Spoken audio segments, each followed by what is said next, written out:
What is going on, guys? Welcome back to the channel. Today we've got the summary video of the $500 gaming PC that we went out in parts hunting for, and 2 built in a live stream. Today we're going to talk about the specs of this PC that you see right here in front of you, because that's what we went out in parts hunting for and built, and ultimately, can it play Starfield, and much more.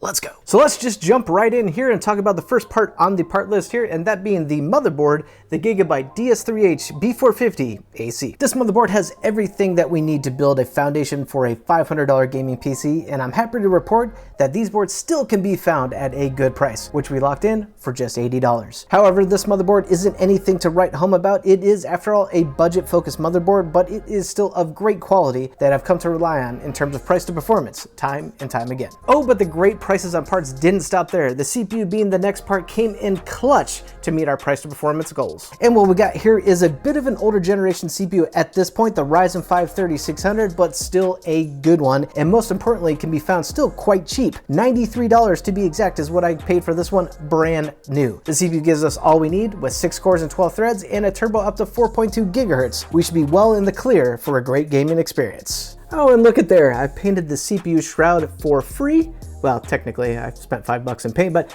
I painted the CPU shroud for some extra aesthetic bump, and I think that tied into the PC, as you can see, quite well. Zach's Tech Turf, I think you'll approve. And for the next part, I'll keep saying this as long as it stays this way. We've got 2 8GB DIMMs for our RAM, 16 gigs in total at 3600 CAS latency for just $35. And this RAM kit, being another brand name component I tend to use time and time again, G-Skill Ripjaws just gets the job done for a good price, looks great. What more can be said?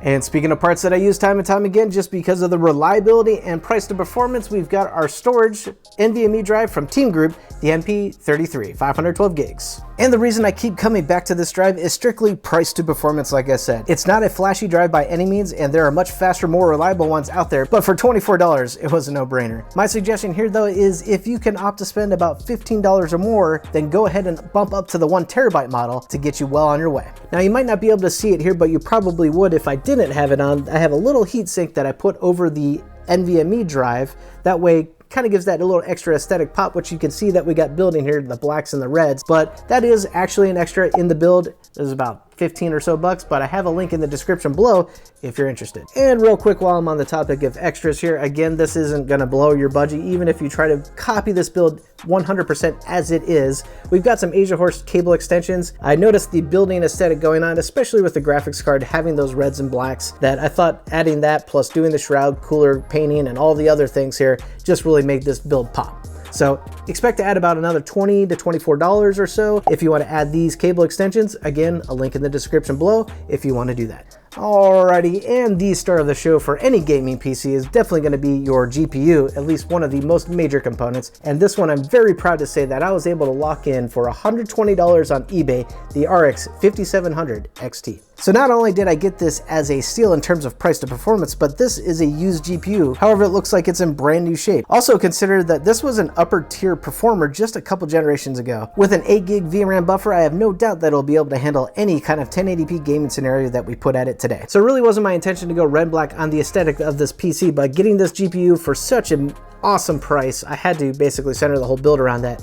And I'd say she's looking pretty darn good. Of course, with any PC build, you need a power supply, and well, you really can't see anything here, so let's just cut right into the B-roll and talk more about what we got. So what we found here is a 650 watt Browns rated Tier C power supply from EVGA for $75. Be on the lookout, power supplies are still a bit of a volatile market these days. I paid more for this than I really wanted to, but the power supply is perfect for our needs. Quite simply, it's reliable, provides the power that we need to run this PC, and budgets us some additional power headroom for future upgrades. Last but not least, we have the case, as any PC build would need, and I was running a little low on my budget at this point, so I needed to snag a case for around the $60 to $70 mark. Found this one here. I know it's a reliable case, and this is what we got. The Deepcool CH370 to be exact. Again, we have more of a budget focused part here, but a good one. The case is pretty limited. It only comes with a single exhaust fan, but does have some additional interesting features such as a pop-out headset holder, a GPU anti-sag bracket, and just pure, really actually just quality all around. Sure, I would have liked to see at a minimum an included intake fan, but for just $63, I think it's pretty fair. And since I have a lot of extra fans laying around, I probably will throw like one or two additional intake fans here just to get some nice cool air coming into the system. Alrighty guys, so that summarizes basically all the specs that are built with inside this PC. We've got some great deals that allowed us to build this PC, and I think it's looking banging good, but hopefully performs just the same. So let's get right into that and see how well she performs. Alrighty, so the first and only benchmark I'm going to voice over is Starfield, mainly because it's pretty hard to benchmark since there's so many different scenes / gameplay scenarios. However, I figured the best way to show performance numbers in the best controlled way was to measure up this PC in a ground fight and a space fight, which I just happened to use the very beginning of the game scenes to do so. Also want to give a bit more attention to Starfield, mainly because it's the whole purpose of this build after all. So with a simple medium preset setting, as you can see here, I found it to be actually a pretty good sweet spot for this game / hardware. The first scene you can see here on average, as we are well into the 60 FPS plus, made for a pretty smooth and stutter-free playing experience. The space fights, or this content portion of the game, I found to run a fair bit smoother, I think simply because there's less rendered detail on screen, but as you can see, I'm averaging FPS numbers well into the 80s, and my current numbers sitting here in the 90s while fighting the Crimson Fleet here. Seeing these numbers here was evidence enough to me that Starfield could be played with ease with this hardware / PC build. I only wish that maybe Starfield, like Cyberpunk and other titles, had a built-in benchmark tool that I could use for better consistency testing. Be it what it is, here are the numbers, the game is playable, and with that said, let's check out some benchmark numbers from other titles before we wrap up this video.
Alrighty guys, so that'll about do it for this video, and what a banger of a performer and also aesthetics. I'd have to say I'm very proud of this build, and speaking of building gaming PCs, there is no better time to do so than the present. But if you're looking for other budget focused builds, then I got a couple more for you to check out right up here on the screen.